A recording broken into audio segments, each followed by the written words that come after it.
नमस्कार दोस्तों, आपका स्वागत है आपके अपने यूट्यूब चैनल सिविल जीके पर। आज हम एक नया टॉपिक कवर करेंगे जिसका नाम है राष्ट्रपति। राष्ट्रपति से जुड़े सभी महत्वपूर्ण अनुच्छेदों को देखेंगे और यहाँ से जो भी महत्वपूर्ण पॉइंट्स बन सकते हैं उनको भी कवर करेंगे। इससे पहली वाली वीडियो में मैंने संसद से जुड़े जितने भी महत्वपूर्ण फैक्ट हैं उनको कवर किया है, साथ ही साथ लोकसभा और राज्यसभा को भी पूरी डिटेल में कवर किया है। अगर आपने वो वीडियो नहीं देखी तो आप ज़रूर उसे देख लें। तो चलिए बिना देरी के वीडियो को शुरू करते हैं।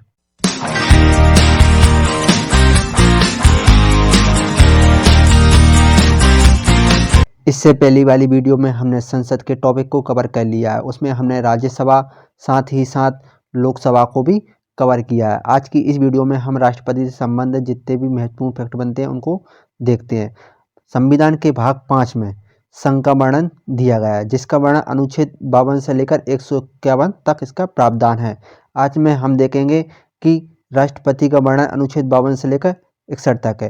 जो राष्ट्रपति है भाग 5 में संघ वाले वर्णन में दिया गया है। तो चलिए आगे देख लेते हैं। राष्ट्रपति के बारे में कुछ अन्य फैक्ट हैं उनको हम देखते हैं। सबसे पहले राष्ट्रपति भारत का प्रथम नागरिक कहलाता है। याद रखिए, कई बार एग्जाम में पूछा गया है कि भारत का प्रथम नागरिक कौन कहलाता है, तो वह आपका राष्ट्रपति। मुझे आप कमेंट बॉक्स में जरूर बताइए कि जो भारत की प्रथम महिला नागरिक कौन कहलाएंगी, मुझे आप कमेंट बॉक्स में जरूर बताइए। दूसरा फैक्ट है कि राष्ट्रपति देश का संवैधानिक प्रधान होता है, यानी सबसे श्रेष्ठ होता है वो है आपका राष्ट्रपति। राष्ट्रपति केवल नाम मात्र का कार्यपालिका प्रमुख होता है। भारत ने संसदीय व्यवस्था को अपनाया है, क्योंकि जो मंत्रिपरिषद होती है वो लोकसभा के प्रति उत्तरदायी होती है। यहाँ पे क्या है, राष्ट्रपति है वो नाम मात्र ही कार्यपालिका होता है। अगर हम बात करें तो भारत में जो प्रधानमंत्री है तो कार्यपालिका वास्तविक प्रमुख होता है, यानी सब कार्यभार राष्ट्रपति के नाम से प्रधानमंत्री के द्वारा किए जाते हैं। आर्टिकल 52 है। आर्टिकल 52 में कहा गया है कि भारत का एक राष्ट्रपति होगा। भारत का एक राष्ट्रपति होगा, सिर्फ इतना ही कहा गया आर्टिकल 52 में। आर्टिकल 53 में है कि जो संघ की कार्यपालिका शक्ति होगी, यानी जो executive power of the union होगा वो किस में होगी, वो आपके राष्ट्रपति में निहित होगी। ये दो प्रकार से है, एक है औपचारिक कार्यपालिका अध्यक्ष और एक है वास्तविक कार्यपालिका अध्यक्ष। यानी जो नाम मात्र के हैं वो राष्ट्रपति में निहित है और जो वास्तविक है वो आपके प्रधानमंत्री में निहित है। इसके बाद हम आगे अन्य फैक्ट को कवर करते हैं। अनुच्छेद 54 है आगे, राष्ट्रपति के निर्वाचन का वर्णन इसमें दिया गया है। इलेक्शन ऑफ प्रेसिडेंट, यह देखते हैं कि राष्ट्रपति का निर्वाचन किस प्रकार से होता है और उसे कौन कराता है। तो कौन कराता है ये देखिए, इसका निर्वाचन चुनाव आयोग यानी इलेक्शन कमीशन के द्वारा कराया जाता है। और कौन करता है, निर्वाचक मंडल यानी इलेक्टोरल कॉलेज। यहाँ निर्वाचक मंडल में कौन कौन सदस्य सम्मिलित होते हैं उनको देखते हैं। इस प्रकार केंद्र में संसद होती है और संसद के दो अंग होते हैं, लोकसभा और राज्यसभा। उसी प्रकार राज्यों में विधानमंडल होता है जिसके दो अंग होते हैं, एक होती है आपकी विधानसभा और एक आपकी होती है विधान परिषद। तो निर्वाचक मंडल में संसद के दोनों अंग यानी लोकसभा और राज्यसभा सम्मिलित होते हैं और विधानमंडल का विधानसभा सम्मिलित होती है। इसमें विधान परिषद सम्मिलित नहीं होती, क्योंकि हर राज्य में विधान परिषद है वो स्थित नहीं है। इसलिए जो विधानमंडल का सिर्फ एक ही अंग यानी विधानसभा इस निर्वाचक मंडल में सम्मिलित होती है। तो हम इसके बारे में देख लेते हैं कि लोकसभा के निर्वाचित सदस्य निर्वाचक मंडल में कौन होते हैं, लोकसभा के निर्वाचित सदस्य, साथ ही साथ राज्यसभा के निर्वाचित सदस्य और जो राज्य और केंद्र शासित प्रदेशों की जो विधानसभाएं हैं उनके निर्वाचित सदस्य। यानी सभी राज्यों की और जो 3 केंद्र शासित प्रदेश हैं हमारे दिल्ली, पुडुचेरी और जम्मू कश्मीर, उनके निर्वाचित सदस्य। यानी कि जो राष्ट्रपति के द्वारा मनोनीत किए जाते हैं उनको इसमें सम्मिलित नहीं किया जाता, बल्कि जो निर्वाचित सदस्य होते हैं वो निर्वाचक मंडल में आते हैं और ये राष्ट्रपति को अपना वोट डालते हैं। अब हम देखते हैं कि राष्ट्रपति का निर्वाचन किस प्रक्रिया के द्वारा होता है। अनुच्छेद 55 कहता है कि राष्ट्रपति के निर्वाचन की रीति यानी कि manner of election of presidents, इसके जो चुनाव होते हैं वो एकल संक्रमणीय मत पद्धति यानी कि सिंगल ट्रांसपेरेबल वोटिंग सिस्टम के माध्यम से होते हैं। इनके जो चुनाव होते हैं वो अप्रत्यक्ष होते हैं। अप्रत्यक्ष होते हैं क्योंकि इनका सीधा चुनाव जनता के द्वारा नहीं होता है और गुप्त मतदान के द्वारा इनका चुनाव होता है। ये दो फैक्ट भी बनते हैं कि गुप्त मतदान के द्वारा होते हैं, इन्हें भी नोट डाउन आप कर लें। हम देखते हैं आगे। इसके बाद है आर्टिकल 56, राष्ट्रपति का कार्यकाल यानी टर्म ऑफ प्रेसिडेंट। राष्ट्रपति अपने पद ग्रहण की तिथि से 5 वर्ष की अवधि तक पद धारण करेगा। अनुच्छेद 56 में कहा गया है कि राष्ट्रपति का कार्यकाल कितने वर्ष का होगा, तो आपके 5 वर्ष का, और यह तब तक अपने पद पर बना रहेगा जब तक इसका उत्तराधिकारी इसका पद ग्रहण नहीं कर लेता, यानी कि दूसरे राष्ट्रपति चुनकर नहीं आ जाते जब तक ये राष्ट्रपति अपने पद पर बैठे रहेंगे। अनुच्छेद 57 कहता है कि पुनर्निर्वाचन के लिए पात्रता, यानी एलिजिबिलिटी फॉर री इलेक्शन, यानी दोबारा चुनाव के लिए लड़ा जा सकता है। एक बार राष्ट्रपति बनने के बाद भी दोबारा राष्ट्रपति का चुनाव लड़ा जा सकता है। इसे याद कैसे करें, देखिए 5, 2, 7, 2 का अंतर है ना, पुनर्निर्वाचन 2, 12, 5, 7, 2, 12, इस प्रकार से आप इसे रिलेट करके याद रख सकते हैं। इसमें फैक्ट लिखा है कि एकमात्र राष्ट्रपति जो 2 बार राष्ट्रपति बने हैं वो आपके कौन है, डॉक्टर राजेंद्र प्रसाद। भारत के 2 बार राष्ट्रपति कौन बने हैं, डॉक्टर राजेंद्र प्रसाद। अगला आर्टिकल है अनुच्छेद 58।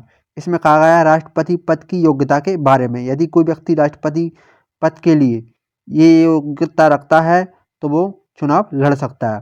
पहली योग्यता है कि वह भारत का नागरिक हो, दूसरी 35 वर्ष की आयु पूरी कर चुका हो, लोकसभा का सदस्य बनने के योग्य हो और लाभ के पद पर ना हो। ये 4 योग्यता आपको दर्शाती हैं। जैसे देखा जाए तो भारत में इतने लोग हैं कि भारत के वो नागरिक भी हैं, 35 वर्ष की आयु भी पूरी कर चुके हैं और वे कहीं ना कहीं नौकरी यानी बेरोजगार हैं, तो वो भी राष्ट्रपति बनने के योग्य हैं? जी नहीं, क्योंकि इसके अंदर कुछ और कंडीशन भी सम्मिलित की गई हैं। वो है आपका निर्वाचक मंडल, यानी 50 सदस्य इसके प्रस्तावक होते हैं और 50 सदस्य इसके अनुमोदक होते हैं। जब राष्ट्रपति का नामांकन भरने जाते हैं तो जो 50 सदस्य होते हैं वो अपना प्रस्ताव लेकर जाते हैं और 50 सदस्य अनुमोदक यानी वो साइन करके दे देते हैं। यानी टोटल निर्वाचक मंडल में कितने होते हैं सदस्य, 100 होते हैं। याद रखें, कई बार प्रश्न पूछा गया है कि निर्वाचक मंडल में कुल कितने सदस्य होते हैं, 100, यानी 100 सांसद या विधायक मिलकर निर्वाचक मंडल का गठन करते हैं। हम आगे देखते हैं अन्य फैक्ट में। अनुच्छेद 59 में कहा गया है कि राष्ट्रपति पद के लिए कुछ शर्तें हैं। पहली शर्त है 15,000 जमानत राशि देनी पड़ेगी, यानी आप राष्ट्रपति पद के लिए उम्मीदवार के रूप में खड़े हो रहे हैं तो आपको 15,000 रुपये जमानत राशि के तौर पर जमा करना पड़ेगा। दूसरी कंडीशन है कि पागल ना हो और दिवालिया ना हो, यानी कि वो बैंकक्रप्ट ना हो। अनुच्छेद 60 कहता है कि राष्ट्रपति द्वारा शपथ, यानी ओथ बाय प्रेसिडेंट, राष्ट्रपति को शपथ सुप्रीम कोर्ट के मुख्य न्यायाधीश दिलाते हैं। याद रखें, राष्ट्रपति हैं उनको सुप्रीम कोर्ट के मुख्य न्यायाधीश शपथ दिलाते हैं। अगर वह नहीं है तो उनकी अनुपस्थिति में सुप्रीम कोर्ट के वरिष्ठ न्यायाधीश शपथ दिलाता है। अगर मुख्य न्यायाधीश नहीं होंगे तो सुप्रीम कोर्ट के जो बड़े जज हैं, वो वरिष्ठ न्यायाधीश हैं, वो शपथ दिलाएंगे। आर्टिकल 61 क्या कहता है कि राष्ट्रपति पर महाभियोग, यानी राष्ट्रपति को किस प्रकार से उनके पद से हटाया जा सकता है। जब राष्ट्रपति किसी विदेशी राष्ट्र के प्रभाव में आ जाएं, यानी अपने राष्ट्र के अलावा वे दूसरे राष्ट्र के प्रभाव में आ जाएं, इस कंडीशन में उनको हटाया जा सकता है, या फिर संविधान का अतिक्रमण करने पर उनको हटाया जा सकता है। ये 2 कंडीशन के माध्यम से राष्ट्रपति पर महाभियोग लगाकर उनको हटा सकते हैं। यह आर्टिकल बार बार पूछा गया है कि अनुच्छेद 61 के तहत किसे हटाया जा सकता है, राष्ट्रपति पर महाभियोग। इसके अलावा यानी कि राष्ट्रपति के अलावा किसी अन्य पर महाभियोग नहीं लगता है। ये आप वेरी इंपॉर्टेंट फैक्ट है, इसे आप नोट डाउन जरूर कर लें। इसके बाद हम देखते हैं कि राष्ट्रपति को किस प्रक्रिया के यानी किस महाभियोग के द्वारा हटाया जा सकता है। तो राष्ट्रपति पर महाभियोग की प्रक्रिया किस प्रकार लागू की जा सकती है। संसद के किसी भी सदन द्वारा, यानी कि या तो लोकसभा द्वारा या फिर आपकी राज्यसभा द्वारा राष्ट्रपति पर महाभियोग लगाया जा सकता है। यानी संसद के किसी भी सदन द्वारा, या तो वो लोकसभा हो या वो राज्यसभा हो, इसके द्वारा राष्ट्रपति पर महाभियोग लगाया जा सकता है। महाभियोग लगाने से पहले उस पर क्या क्या कंडीशन लागू होती है उनको हम देखते हैं। कि महाभियोग लगाने से पहले राष्ट्रपति को 14 दिन पहले लिखित सूचना देनी पड़ेगी, जिस पर सदन के 1/4 सदस्यों के हस्ताक्षर हों। यानी कि मान लीजिए लोकसभा में 100 सदस्य हैं तो उनमें से 25 सदस्यों के हस्ताक्षर होंगे, और ये 25 सदस्य जाकर 14 दिन पहले राष्ट्रपति को अपनी लिखित सूचना देंगे कि अब हम आपको हटाना चाहते हैं। इसके बाद आगे की प्रक्रिया क्या होती है कि संसद के जिस भी सदन में प्रस्ताव पारित हो, यानी अगर लोकसभा के कर रहे हैं तो लोकसभा में उस सदन के 2/3 सदस्य प्रस्ताव के बहुमत में हो, तो उसके बाद दूसरे सदन में भी ये प्रस्ताव 2/3 बहुमत से पास हो, जब जाकर राष्ट्रपति को उसके पद से हटाया जा सकता है।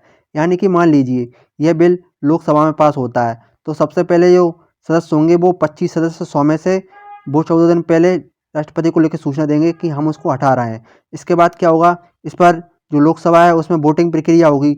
अगर इस वोटिंग प्रक्रिया में 2/3 सदस्य यानी 66% वोट इनको प्राप्त हो जाते हैं तो यह बिल पास होकर कहाँ चला जाएगा, राज्यसभा में चला जाएगा। इसके बाद राज्यसभा में वोटिंग होगी।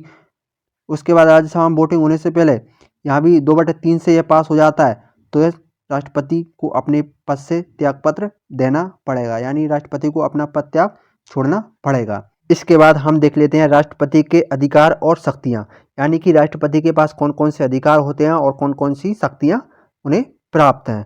सबसे पहली शक्ति है कि उन्हें नियुक्ति संबंधी अधिकार है, यानी भी किन किन व्यक्तियों की नियुक्ति कर सकते हैं। पहला है आपका, कई बार एग्जाम में पूछा गया, प्रधानमंत्री की नियुक्ति कौन करते हैं, वो आपके राष्ट्रपति करते हैं। और प्रधानमंत्री की सलाह पर जो मंत्रिपरिषद होती है उनकी भी नियुक्ति कौन करते हैं, आपके राष्ट्रपति करते हैं। साथ ही साथ सर्वोच्च न्यायालय, उच्च न्यायालय के जो मुख्य न्यायाधीश होते हैं उनकी नियुक्ति भी कौन करते हैं, आपके राष्ट्रपति करते हैं।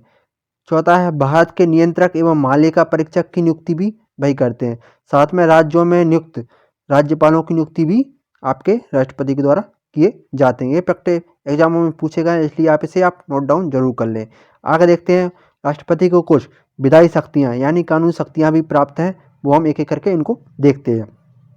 राष्ट्रपति के हस्ताक्षर के बिना कोई विधेयक कानून नहीं बनता है, यानी जब तक वो राष्ट्रपति के द्वारा हस्ताक्षर नहीं हो जाते हैं तो वे कोई भी विधेयक कानून नहीं बन सकता।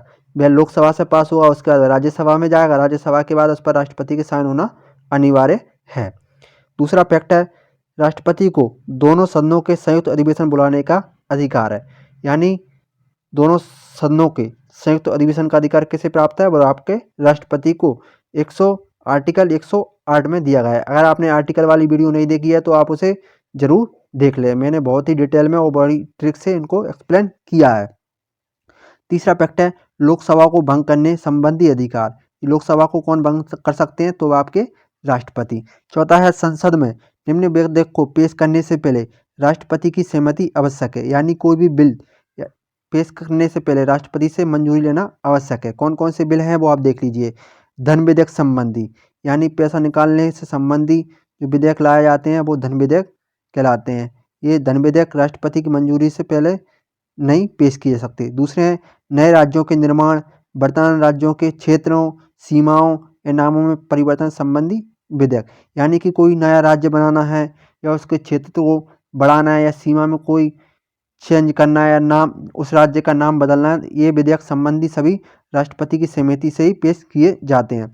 तीसरा है, संचित निधि में व्यय करने वाले विधेयक। यहाँ पे कर ली विधेयक की जगह विधायक हो गया विधेयक, ठीक है। ये भी राष्ट्रपति की मंजूरी से ही पेश किए जाते हैं। अब हम देखते हैं आगे। अन्य अधिकारों और शक्तियों की बात करें तो संसद के सदस्यों को मनोनीत करने का अधिकार भी राष्ट्रपति को प्राप्त है। क्या करते हैं, राष्ट्रपति राज्यसभा में 12 सदस्यों को मनोनीत करते हैं। याद रखें, राज्यसभा में कितने सदस्यों को मनोनीत करते हैं राष्ट्रपति, तो वे आपके 12 सदस्य। पहले लोकसभा में 2 आंग्ल भारतीय समुदाय के व्यक्तियों को भी मनोनीत करते थे, यानी पहले राज्यसभा में 12 करते थे, जो आज भी करते हैं। इससे पहले लोकसभा में भी 2 राष्ट्रपति मनोनीत करते थे, वो अब नहीं करते हैं, क्योंकि संविधान संशोधन 104 के तहत एंग्लो इंडियन का आरक्षण अब खत्म कर दिया गया है, यानी कि आंकल भारतीय लोग हैं उनका आरक्षण अब समाप्त कर दिया गया। राष्ट्रपति अब 2 सदस्यों का चुनाव नहीं करेंगे, ठीक है, उनको मनोनीत नहीं करेंगे। कुछ राजनीतिक शक्तियाँ भी देख लेते हैं। पहली है, दूसरे देशों के साथ कोई भी समझौता या संधि राष्ट्रपति के नाम से ही की जाती, यानी किसी अन्य देश के साथ कोई भी समझौता करना है या कोई संधि करना है तो राष्ट्रपति के नाम से ही की जाएगी, प्रधानमंत्री या अन्य के किसी के नाम से नहीं की जाती, याद रखें। दूसरा है, राष्ट्रपति विदेशों के लिए भारतीय राजदूतों की नियुक्ति करते हैं और भारत में विदेशों के राजदूतों की नियुक्ति का अनुमोदन करते हैं, यानी कि अन्य देश में अपने राजदूतों को भेजना है तो उनकी नियुक्ति भी कौन करते हैं, किसको भेजना है, वो राष्ट्रपति निर्धारित करते हैं।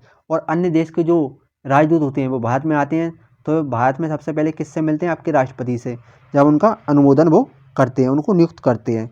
अन्य शक्तियों में देख लेते हैं हम क्षमादान की शक्ति। संविधान के अनुच्छेद 72 के अंतर्गत राष्ट्रपति किसी भी अपराधी के दंड क्षमा कर सकते हैं, यानी क्षमादान की शक्ति राष्ट्रपति को प्राप्त है। वो चाहे तो किसी भी व्यक्ति की यानी फांसी की सजा को भी माफ कर सकते हैं। इसका अधिकार उन्हें किस आर्टिकल के तहत है, अनुच्छेद 72 के तहत है। वेरी वेरी इंपॉर्टेंट है, इसे याद रखें। अन्य अधिकार और शक्तियाँ हैं कि राष्ट्रपति को गिरफ्तार नहीं किया सकता है, यानी राष्ट्रपति को गिरफ्तार नहीं किया सकता है। दूसरा फैक्ट है राष्ट्रपति पर फौजदारी मुकदमा यानी कि क्रिमिनल केस नहीं चलाया जा सकता है।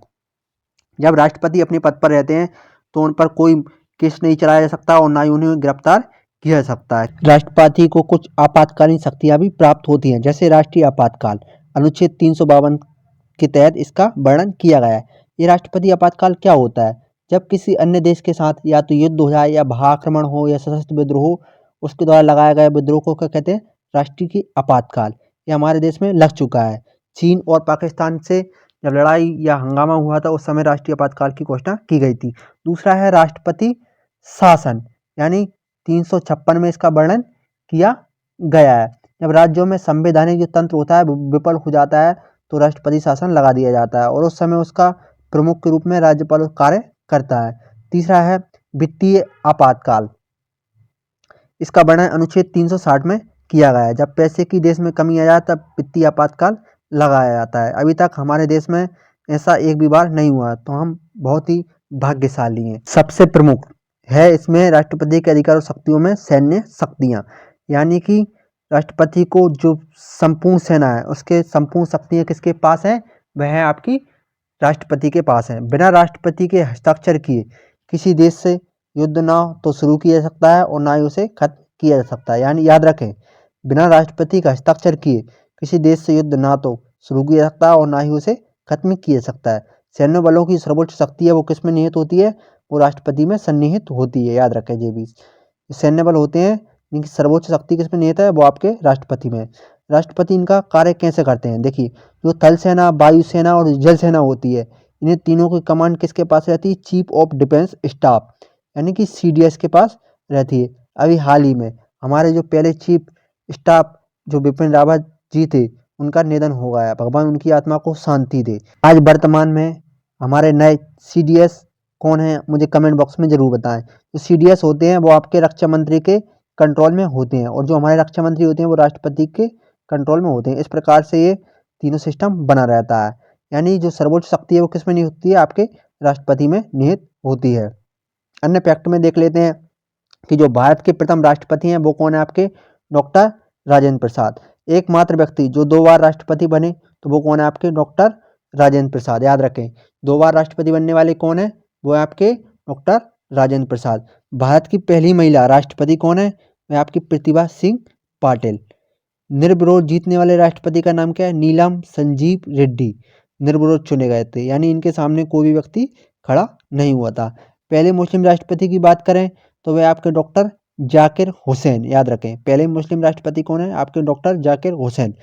छठवें हैं कि राष्ट्रपति जिनकी मृत्यु कार्यकाल के दौरान हुई थी वे आपके 2 हैं। एक हैं आपके डॉक्टर जाकिर हुसैन और दूसरे हैं फखरुद्दीन अली अहमद।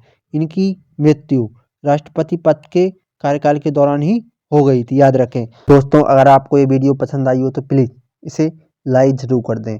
अगर आपने अभी तक हमारे चैनल को सब्सक्राइब नहीं किया है तो प्लीज़ सब्सक्राइब कर लीजिए, साथ में बेल आइकन को दबा दीजिए, जिससे मैं नई वीडियो अपलोड करूं तो तुरंत आपको उसका नोटिफिकेशन प्राप्त हो सके।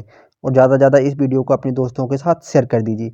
अगर आपको फ्री में इसकी PDF चाहिए तो हमारे Telegram channel C world GK को ज्वाइन कर लीजिए, जिसकी लिंक मैंने आपको डिस्क्रिप्शन में दे दी है, वहाँ से जाके आप इसे ज्वाइन कर सकते हैं। धन्यवाद।